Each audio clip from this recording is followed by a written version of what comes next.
Hey guys, welcome back to the Groom's Room. We are back here at the Honest Pint. I have two of the best DJs in the Chattanooga area. Keenan Daniels, $1 Million Man. Reese Varnell with Pro Sounds Chattanooga. As always, Jonathan Vaught and myself, Jameson Brawley. We're gonna be talking about the top 5 ways to get the most out of your wedding DJ. Number 1, make a good plan. I think naturally people are naturally attracted to structure, and the minute a person can sense something being unstructured, I mean, it's a wedding, you've already witnessed the ceremony, that's when things start to ramble loose. We as vendors, we start to fall apart. So that's probably the most important part, is to have a plan. Got to. Beware of red flags.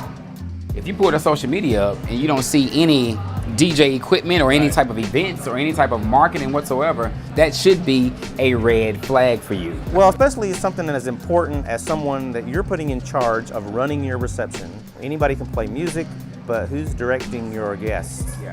Ask them, are you a wedding DJ? I like weddings, teenage events. I like teenage events as well, family oriented, corporate events. I don't shine in the clubs. I don't do those well. So that should be a red flag when a DJ says, I can do any event. Hire a pro. We've seen it before where, you know, the bride and groom have a cousin or somebody that works at maybe the church, or they have a band, they bring in their sound system, and sometimes it works and sometimes it doesn't. You know, there's a difference between an amateur who's trying to become a professional versus a guy who knows music, who's gonna show up, who has no intentions on becoming a professional DJ at all. And you have to find that out early. It's got to be right from the get-go. The reviews got to be there, the referrals got to be there, everything has to be on point. Find out, can that person do the ceremony? Find out, can that person also have a setup that's outside for the cocktail hour?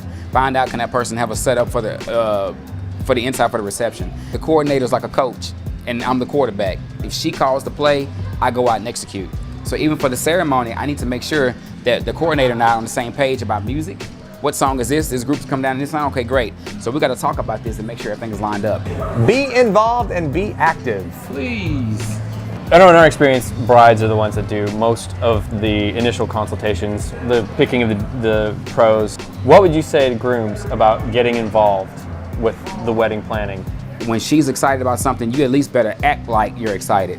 So when you're showing up for the consultations with the florist, the videographer, the photographer, the DJ, please at least be present or try to reach out to that vendor at some point, because we do want the groom's insight. We want the groom to send us some music that they may like, so we can feel like, you know, we're making this moment special for you as well. We all know it doesn't take much for a group of women to dance. Women just dance with other women.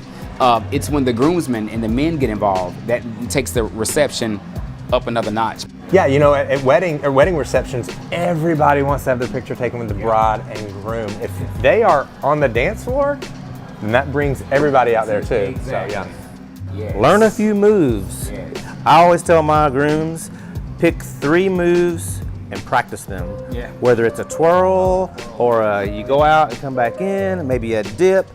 Maximize your DJ. When there's a big deal about like maybe what stuff you bring, lights and setup, but even just like where you're put.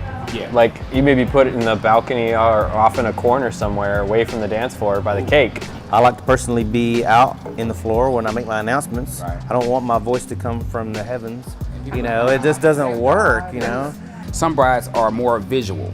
They want everything to look a certain way. It's all about the look, the glitz and the glam. And in their they mind, see they this. might, Oh, just put the DJ over there. Yeah. Give me the top 3-4 do's and don'ts for couples to take away. Do get involved in the planning. Do get involved in your reception. Do stay involved with your bride on the dance floor. Do not let children attend your wedding reception, especially in the latter end of the night. You got alcohol, you got DJs going, you've got some adults who want to do adult things, and little Johnny doesn't need to see his Aunt Susan's twerk skills on the dance floor. Do not let your guests walk up to the DJ and make requests. Why? Because we've got your playlist and we need to incorporate into our own playlist to give an overall experience. An open mic night is a no, all right? Give us 3 names of people who you are expecting to do toasts or speeches at the reception. We do not like for people to, out of the kindness of their heart, to walk up and say what they, what they want to say to the bride and groom. It's not appropriate, and we're not prepared for that. Try to avoid random people walking up saying, "Hey, I got something I want to say to the bride and groom." Not today, you don't. The worst thing you can do is allow your DJ to say, "Anybody else want to make a toast?" Yes, I don't do that. Okay, guys, thanks so much for watching The Groom's Room. Special thanks to Keenan Daniels, Reese Farnell. We've got their information down in the description below. And please don't forget to like and subscribe.